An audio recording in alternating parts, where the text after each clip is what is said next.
Hello student, आप सभी लोगों का इस वीडियो में स्वागत है। हम लोग सीखेंगे इस वीडियो में कि आयत का क्षेत्रफल किस तरह से ज्ञात करते हैं। आप लोग देखिए, हमारा आयत दिया गया, इसका हम क्षेत्रफल निकालेंगे।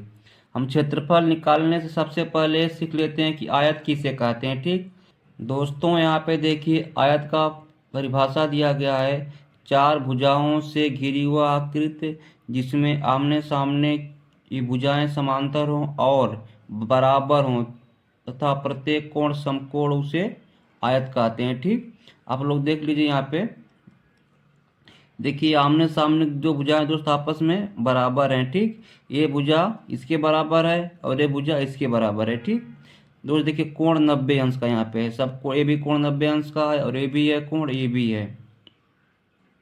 अब लोग पहले ये समझ लीजिए, चार भुजाओं से घिरी हुआ आकृति जिसमें आमने सामने की भुजाएं समांतर हों और बराबर हों। आप लोग को जान लीजिए समांतर किसे कहते हैं। ठीक, आप लोग सबसे पहले जान लीजिए समांतर किसे कहते हैं। ठीक ना, आप लोग यहाँ पे देख लीजिए। मान लीजिए हमारा फिट दिया गया है ना, ये फिट हमारा दिया गया है। मान लीजिए हम रेखा खींचते हैं। देखिए यहाँ पे, ये देखिए हम रेखा खींचते हैं। अब एक यहाँ खींचते हैं। ठीक, ये दोस्तों दोनों रेखाएं समांतर हैं। ठीक, अर्थात हम समांतर उस रेखा को कहते हैं कि हम चाहे इसे जितना भी आगे बढ़ाएं ये आपस में नहीं मिलेंगी। ठीक, देखिए मतलब फिट यहाँ पर हम रखते हैं। देखिए इसे हम जितना भी आगे बढ़ाएंगे, ठीक ना, ये आपस में एक दूसरे को कहीं पर नहीं कट करेंगी। ठीक, जैसे मान लीजिए ये रेखा हम खींचते हैं, इसको देखिए इस साइड खींच दिए हम और एक हम रेखा इस साइड से खींच दिए। अब देखिए समांतर नहीं है। आप लोग यहाँ पे देख लीजिए, ये रेखाएं समांतर नहीं है क्योंकि यदि हम इसको आगे बढ़ाएंगे, इसको भी आगे बढ़ाएंगे तो आपस में एक दूसरे को इस बिंदु पर कट कर दे रहे हैं। ठीक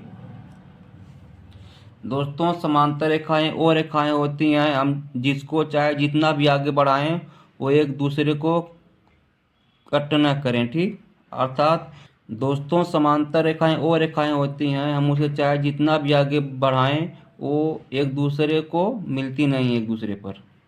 दोस्तों एक बार फिर से देख लीजिए, समांतर रेखाएं वो रेखाएं होती हैं जिसको हम चाहे जितना भी आगे बढ़ाएं वो एक दूसरे से नहीं मिलती हैं। ठीक, तो देखिए समांतर रेखा हमारी नहीं है दोस्तों, क्योंकि देखिए मैं इसको आगे बढ़ाया हूँ तो आपस में मिल गई है। ठीक दोस्तों, आप लोग समांतर रेखा को अब समझ गए हैं यहाँ पे। अब चलिए चलते हैं अपने हम परिभाषा पर। ठीक दोस्तों, फिर से आप लोग देखिए परिभाषा दिया गया है। चार भुजाओं से घिरी हुआ आकृति जिसमें आमने सामने की भुजाएं समांतर और बराबर हों तथा प्रत्येक कोण समकोण उसे आयत कहते हैं। ठीक, अब देखिए आप लोग, ये दो भुजाएं आपस में क्या हैं, समांतर हैं। ठीक, ये भी समांतर है और ये भी समांतर है।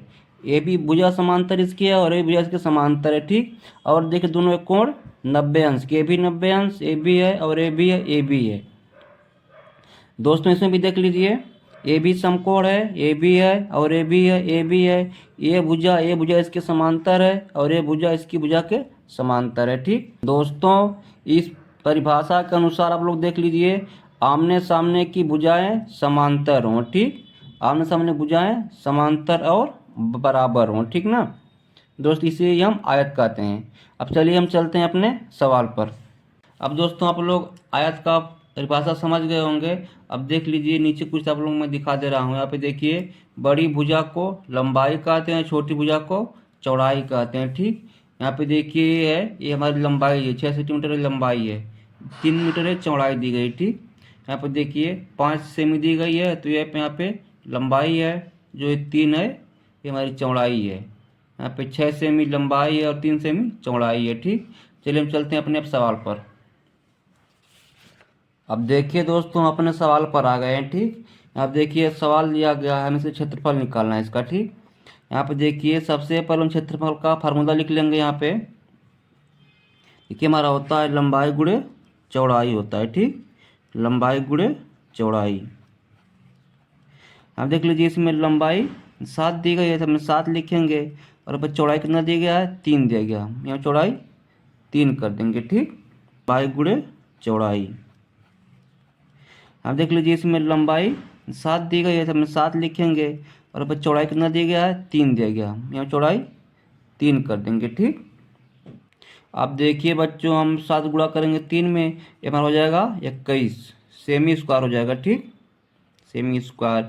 आप लोग देखिए यहाँ पे सेंटीमीटर दिया है, यहाँ पे सेमी स्क्वायर हो गया। यदि यहाँ पे मीटर दिया होता है, यहाँ पे मीटर स्क्वायर करते। ठीक, यहाँ पे जो भी दिया रहेगा उसका हम स्क्वायर लिख देंगे। ठीक, अब देखिए हम इसको निकालेंगे, परिमाप निकालेंगे। ठीक, आप लोग सबसे पहले समझ लीजिए कि परिमाप किसे कहते हैं। ठीक, यदि आप लोग ये समझ जाएंगे तो आप लोग आराम से परिमाप निकाल लेंगे। देखिए, परि मतलब होता है, परि मतलब होता है चारों ओर, परि मतलब चारों ओर।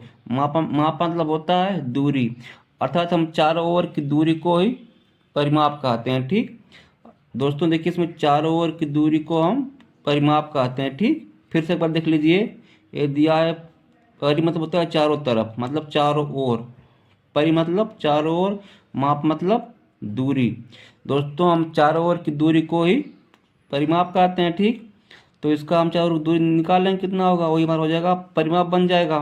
देखिए हम चारों तरफ की दूरी जोड़ लेते हैं। यहाँ पे देखिए 7 और 3 10 हुआ है, 10 7 17 हो जाएगा, 3 हो जाएगा 20। ठीक ना, ये हमारा उत्तर आ जाएगा 20 सेंटीमीटर आ जाएगा। ठीक ना, मान लीजिए हमें तो कॉमन सेंस से हल कर दिए हैं। यदि आप लोग इसका फार्मूला जानना चाह रहे हैं तो आप लोग यहाँ पे नीचे देख लीजिए, हम इसका लिखेंगे, परिमाप बराबर लिखेंगे यहाँ पे 2 गुणे लंबाई प्लस चौड़ाई कर देंगे। ठीक बच्चों, 2 गुणे लंबाई प्लस चौड़ाई करेंगे। यहाँ पे देखिए लंबाई 7 दी गई है और चौड़ाई 3 दी गई है। ठीक, हम 2 गुणे करेंगे 7 प्लस 3 कर देंगे। ठीक, तो हमारा 2 गुणे हो जाएगा 7 3 10, बराबर हम लिखेंगे 10 दूनी हो जाएगा 20 सेंटीमीटर हो जाएगा हमारा।